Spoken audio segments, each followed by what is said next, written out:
आज जो है सदन में किरण रिजिजू ने जब बिल को जो है सबके समक्ष रखा तो उन्होंने ये बात भी कही कि अगर आज ये बिल नहीं आता है और वक्फ बोर्ड के पास अपनी शक्तियां रहती हैं तो कल को ये संसद भवन भी उनके अधीन हो जाता, वक्फ बोर्ड की जमीन पे हो जाता। आपको लगता है ऐसा?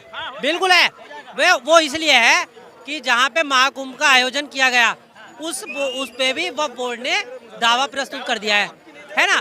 कल को हमारे मतलब जो न्यायालय पे 30,000 कोर्ट हो या सुप्रीम कोर्ट हो या 30,000 कोर्ट हो या फिर सुप्रीम कोर्ट हो, अगर उस पर दावा ठोक दे तो फिर कहाँ जाके लड़ने आएंगे ये बताओ भाई। वो तो सुप्रीम कोर्ट पे अगर उन्होंने कहते जी यह तो हमारा है, वो भैया अब कहाँ जाएगा आदमी, कहाँ पे न्याय मांगने जाएगा ये तो बताओ। बिल्कुल आपने सही सवाल किया। भाई साहब आपसे बात करते हैं, क्या नाम है आपका?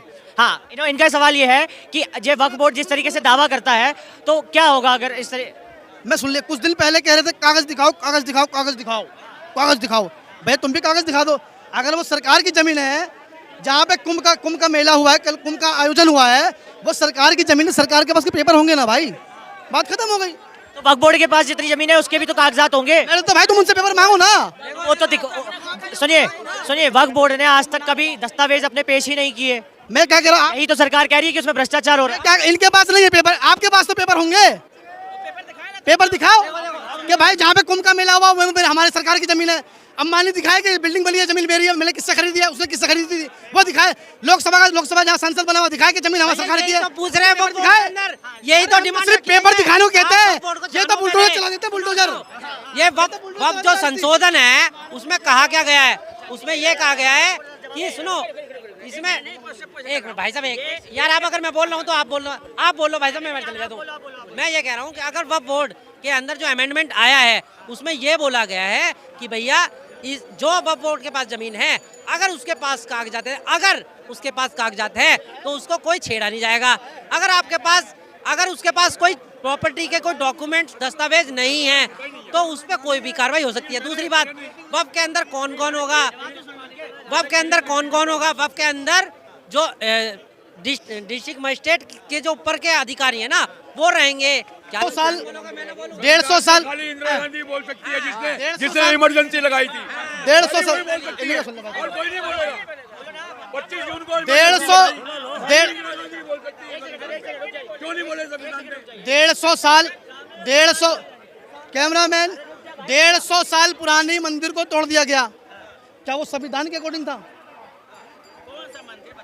अगर अवैध निर्माण अभी बताएंगे। नहीं अवैध निर्माण 150 साल बोले ना, कौन सा मंदिर? अभी बताएं। नीली छतरी के बगल वाला मंदिर यमुना बाजार। अच्छा, 150 साल पहले संविधान बना था, इनसे पहले पूछिए। अरे भैया मैं क्या कह रहा हूँ आपसे, अभी तोड़ा किस वजह से? क्या संविधान के अकॉर्डिंग?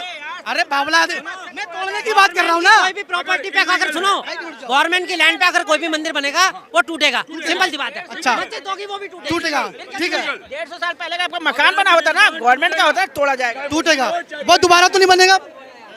आज अखिलेश यादव ने बयान दिया है सदन में। उनका कहना यह है कि ये जो बिल एक सेकंड रुके, ये जो बिल लाया जा रहा है वो इसलिए लाया जा रहा है कि महाकुंभ में जो हिंदुओं की मौत हुई भगदड़ के दौरान और जो 1000 लोग अभी तक जो 1000 हिंदू जो गायब हैं उनको इस आंकड़े को छुपाने के लिए ये बिल लाया जा रहा है और ये मुस्लिमों को लिए खतरा है। जब से मोदी सरकार आई है, जब से देश के अंदर ना रोजगार पे बात हो रही है, ना महंगाई पे बात हो रही है, ना भ्रष्टाचार पे बात हो रही है, ना रेप पे बात हो रही है, मंदिर तोड़े जा रहे उस पर बात नहीं हो रही। अभी इनसे पूछो मंदिर तोड़ दिया जाए कि नहीं क्या मस्जिद तोड़ दिया गया तो बस खुशेंगे। बिल्कुल सर, आपका क्या? मेरा ये कहना है कि अगर किसी के यहाँ चोरी हो जाए और वो कहे जी चोर की बात कर लो तो कहेंगे यार रात से मैंने खाना नहीं खाया, ये वो वाली बात कर रहे हैं। तो मतलब मुद्दा तो ये भटका रहे हैं भाई। आज क्योंकि जो वक्फ बोर्ड है इस पे बात हो रही है, पूरा विपक्ष एक तरफ है, पक्ष एक तरफ है भैया लोकसभा के अंदर। तो कहाँ पे? अरे वक्फ बोर्ड के ऊपर वो कहना चाह रहे हैं। सुनिए, आज बिल पेश हुआ है लोकसभा में, आपको क्या लगता है कि इससे कितना फायदा होने वाला है? इनका कहना है कि बीजेपी सरकार जब से आई है तब से वो एक जुमला दे रही है देश की जनता को और इससे कोई फायदा नहीं होने वाला, ना ही नुकसान होने वाला। ये भी इन्होंने बोला कि नुकसान भी नहीं है मुसलमानों का लेकिन फायदा भी नहीं है। भैया ऐसा है, इनको मुद्दे की बात करनी नहीं है।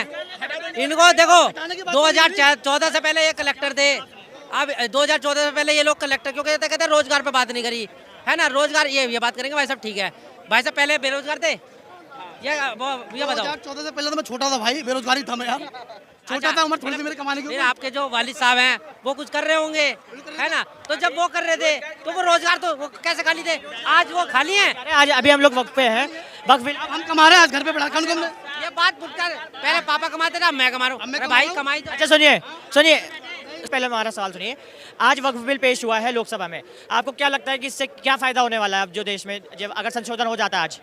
देखो इससे ना मुसलमानों को फायदा है ना नुकसान है, बस सरकार टुनटुना झुला रही है इन जैसों के चक्कर में, ये खुश हो रहे हो। ओहो, एक सेकंड, इससे मुसलमानों को ना फायदा है ना नुकसान है? ट्रिपल तलाक से मुसलमानों को क्या नुकसान हुआ? मुझे को नुकसान हुआ इन जैसे तो फिर all India Muslim personal law board, सुनिए, all India Muslim personal law board हुए, विपक्षी नेता हुए असदुद्दीन ओवैसी, इमरान मसूद, ये सारे सुनिए, ये अखिलेश यादव हुए, ये तमाम नेता क्यों विरोध कर रहे हैं जब मुसलमानों को कोई नुकसान नहीं है? तो मैं कहता हूँ इनको पूछो ना कि फायदा क्या, फिर फायदा फायदा है इस चीज को करने से, सरकार को क्या फायदा है? सरकार का कहना है, मैं बताता हूँ, सरकार का कहना ये है कि वक्फ बोर्ड में भ्रष्टाचार हो रहा था और अभी तक पुरानी सरकार ने वक्फ बोर्ड को असीमित शक्तियाँ दे दी थी, तो उसको अब कम किया जा रहा है, उसमें जो पारदर्शिता लाने के लिए ये बिल लाया जा रहा है।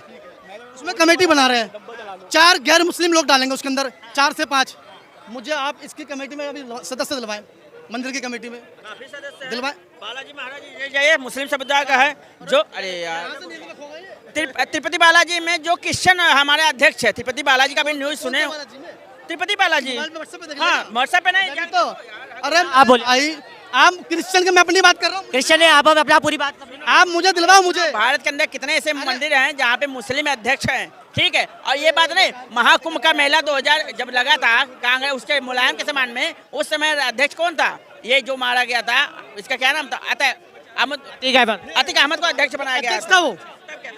भाई मेरा वो उसके कार्यकाल में हो रहा था, मतलब वो खुद देखा था। अच्छा सुनिए मेरा सवाल सुनिए, मेरा सवाल सुनिए।